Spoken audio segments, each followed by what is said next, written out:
Ya, ini penyakit politisi di seluruh dunia ya, termasuk Indonesia, yaitu menjanjikan bumi dan langit, ya, seolah-olah dompet kita itu tanpa batas. Dan ini bukan hanya keterbatasan APBN, tapi juga keterbatasan sumber daya dalam totalitas ekonomi kita, yang jumlahnya adalah kira-kira 20.000 triliun per tahun ya. Juru bicara Anies Baswedan, Thomas Lembong, mengkritik janji angin surga yang kerap dilontarkan oleh para politisi, khususnya pasangan calon presiden nomor urut 2. Tom mengatakan, jika seolah-olah dompet negara itu tidak terbatas, padahal APBN dan juga sumber daya ekonomi yang dimiliki oleh negara sangat terbatas. Kalau dibuka, APBN tidak akan cukup untuk membiayai makan siang gratis sebesar 500 triliun, ditambah 500 triliun lagi untuk IKN dan janji lainnya yang akhirnya harus menambah utang negara hingga mencita uang. Semua harus realistis untuk memprioritaskan hal yang lebih penting. Jadi faktanya APBN kita nggak cukup, ekonomi kita nggak cukup untuk membiayai baik makan siang gratis untuk semua anak dan ibu hamil 500 triliun, ditambah lagi dengan untuk IKN 500 triliun lagi, ditambah lagi dengan berbagai macam janji-janji lain. Ya, akhirnya ujungnya hanya bisa dengan nambah utang atau dengan cetak uang. Ya kan, jadi tidak mungkin memenuhi semuanya. Kita harus memilih yang mana yang prioritas. Mendengar keterangan Thomas Lembong, juru bicara Prabowo mencoba menyanggahnya. Ia mengatakan bahwa Presiden Jokowi sudah menginstruksikan untuk pembangunan IKN tidak memberatkan kantong APBN, dan ia mengklaim Jokowi telah melakukannya sendiri.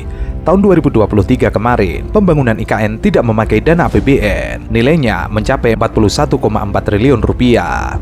Jadi tadi kan masalah dompet ya, jadi itu yang selalu menjadi narasi yang digaung-gaungkan bahwa kita nggak punya cukup uang untuk melakukan proses pembangunan tersebut. Makanya arahan dari Presiden Jokowi itu jelas bahwa pembangunan IKN ini tidak akan memberatkan kantong Indonesia, tidak akan memberatkan APBN. Pada tahun lalu aja selama 2023 investasi IKN ini non APBN, tidak memberatkan dompet kantong ya, kantong sendiri Indonesia.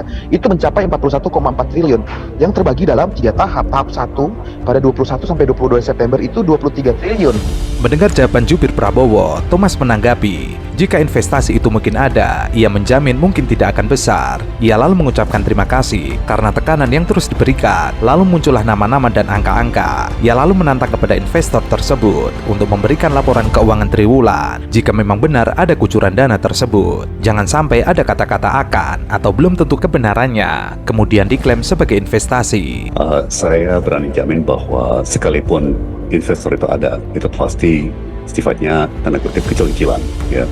Jadi tapi terima kasih, kami mengapresiasi dengan tekanan yang kami berikan. Semakin banyak data yang dibuka ya, semakin banyak informasi yang dipublikasikan ya.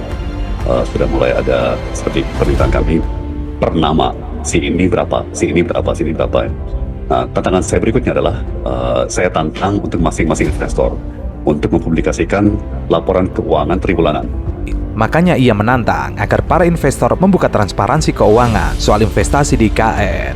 Lebih lanjut, Tom mengatakan, niat Anies Baswedan untuk menunda IKN bukan karena ingin menghinakan siapa-siapa atau memangkrakkan IKN. Tom mengaku Anies tetap akan menjaga nama baik bangsa di depan bangsa internasional. Niatnya lebih fokus kepada prioritas kebutuhan bangsa Indonesia. Prioritas itu menurut Tom pada harga pangan yang tidak stagnan, serapan tenaga kerja yang lemah, masalah air bersih, sanitasi, hingga masalah kehidupan lainnya yang butuh dorongan dari negara daripada membangun tempat kerja mewah untuk para pejabat. Kami tidak ada niat selain niat baik, ya, tidak ada maksud untuk menciptakan kemangkrakan proyek ya, atau mempermalukan siapa-siapa ya, bahwa posisi kita sekarang adalah untuk menunda dulu IKN ya, tidak menyetop, tidak menghentikan ya, tidak, sekali lagi tidak bermaksud untuk membuat kemangkrakan gitu ya. Tapi ya secukupnya saja untuk tetap menjaga reputasi Republik di mata internasional ya. Prioritas masyarakat itu bukan di IKN tapi di harga pangan ya, di lapangan kerja yang lemah dan di penghasilan yang stagnan ya, belum lagi kenaikan biaya hidup lainnya ya. Hemat kami sih wajib untuk lebih diprioritaskan dibandingkan dengan membangun gedung-gedung mewah yang ujungnya bukan untuk rakyat tapi untuk pejabat. Terkait dengan food estate, Tom Lembong menyebut pada aspek perencanaan dan penelitian food estate memang kurang matang. Ia ingat saat Kemenhan ditunjuk untuk mengelola food estate itu sangat mendadak, tidak didahului dengan konsultasi publik dan melibatkan para pakar. Saya cenderung setuju.